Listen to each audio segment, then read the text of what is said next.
to the Riviera of the Middle East. Joining me now is Francesca Albanese, United Nations Special Rapporteur on the occupied Palestinian territories.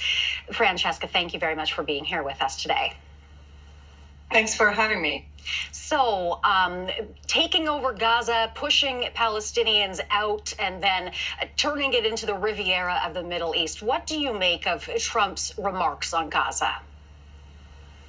Look, as I said yesterday in a press conference, this is nonsense. Okay, it's nonsense. It makes no sense. There is no legal basis, no reason. It's so absurd that if it was not said by the U.S. president, we would be laughing about that. But the reality is that it was said by the U.S. president, so we shouldn't ignore it. So let me unpack it. From a legal point of view, is utterly unlawful, because basically the U.S. president is declaring its intention to commit at least 2 international crimes, and one is an act of aggression in violation of the UN Charter, basically occupying another country and other people who, by the way, is still under occupation. So it will double on the occupation.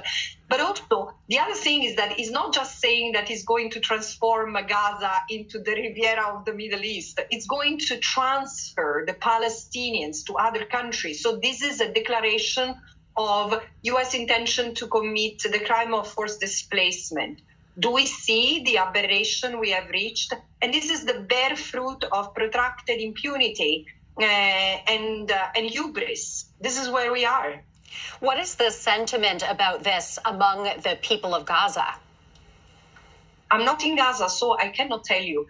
But knowing the Palestinians, I do, and then knowing how the beautiful depth of these people and also the sense of humor, I think after 15 months of genocide that have not, where Israel has tried hard to push the Palestinians into Egypt, into northern Sinai, and the Palestinians have stuck there, in tents, being incinerated in camps and being turned into smithereens, and they have resisted, and they're still there, and now they are returning and celebrating the return to the Rabbos because this is their land. But listening to this, they might be thinking, who's this idiot? Seriously, knowing the people in Gaza, who's this guy who thinks that all of a sudden he owns us? So the fact that, they will be thinking, is he going to give us U.S. citizenship? No, it's again, as I said, it's so absurd that one doesn't know how to handle this.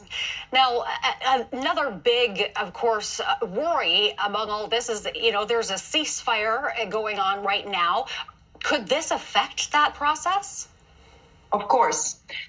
Look, I think that the ceasefire has never meant to last, simply because Israel is not interested in a ceasefire, is not interested in saving the hostages. Also because you see the paradox is that you have these two scenes, and Western countries, I don't know how it's the situation in Canada, but Western countries fail to absorb that on the one hand, you have the Palestinians in hundreds, adults and children who have been detained for months and being tortured. They have the signs of torture, psychological and physical torture on them.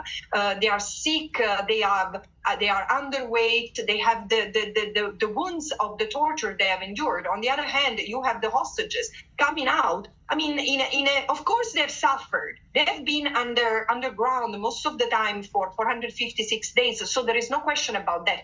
But you also have hostages liberated and saying, thank you, Hamas, for the way you treated me. So you have this very, very weird juxtaposition. And, Israel is not interested. Benjamin Netanyahu, whomever, is not interested in protecting the hostages, in the former and current one. So it's going to resume. I think that they are going to resume the hostilities, and it will be cruel. But it also happens at the moment. The beginning of the American presidency, the new U.S. presidency, has changed a lot.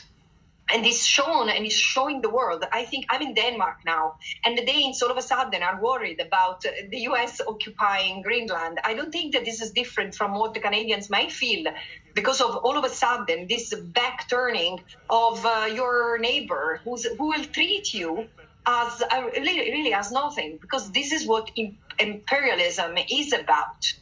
And so this is an opportunity for the international community to change completely the way of engaging at the international level. This is the moment where Western countries need to build strong alliances with the global South and rediscover the meaning of multilateralism. I know that the US is turning multilateralism into pieces. It's crushing in many ways international aid and multilateralism, but there are still 191 member states other than the US and Israel. And this is where I see the potential for a new multilateralism.